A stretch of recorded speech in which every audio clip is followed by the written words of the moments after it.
एक तो आत्मा गद गद होगी। कहने लगे पहले तो कभी हाई बीपी हाई होता, कभी लो होता, कभी हाई कभी लो होता, ईब कहते हैं बिल्कुल समांतर हो गया, कोई हाई न लो। जो बात समझ में आ गया ये सच्चा ज्ञान है, हमारे को भ्रमित कर रखा था इन उडुओं ने, है जिन आप पर ज्ञान नहीं। अरे को ब्रह्मा विष्णु महेश को सर्वशक्तिमान सर्वज्ञ सर्व सबके पालन करता, सबके उत्पत्ति करता, इनके कोई माता पिता नहीं, ऐसे भ्रमित कर रखा था।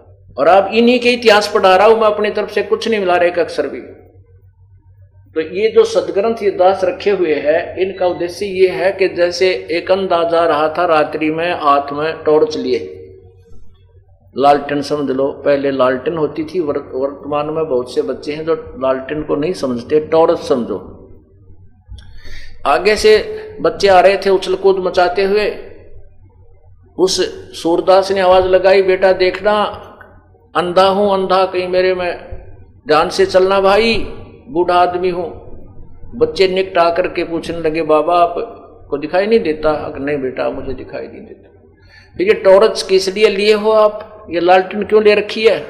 कि आप आंखों वालों के लिए कहीं मेरे में टक्कर ना मार दो अंधेरे में, इस चांदने में मेरे से दूर के हो जाओ तुम, कदे बूढ़े आदमी की तोड़ दो दे, इसलिए मैं लालटेन साथ रखता हूं। मुझे इन सदग्रंथों की कति आवश्यकता नहीं, अनादरणीय नहीं, क्योंकि जो ज्ञान हमारे परमात्मा कबीर साहब ने 100 वेद में दे रखा है वो इंक्लूडिंग दिस शास्त्र है, इन शास्त्रों के सहित है।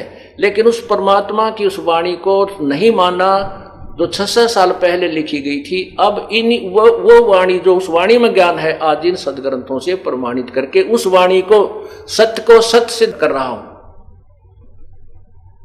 तो इसलिए ये सदग्रंथ दिखाता हूं, कहीं कोई मेरे सिर ना हो जाके कि तूने कैसे कह दिया ब्रह्मा विष्णु महेश को ज्ञान नहीं है, ये भगवान नहीं। मैं नहीं कह रहा, आपकी ये लालटेन दिखा देता हूं, देखो, फिर वह दूर हो जाते हैं। सचराई में लिखा है तो इसलिए ये ज्ञान अब परमात्मा पूरे विश्व में फैलाएगा। बुद्धिमान समाज है और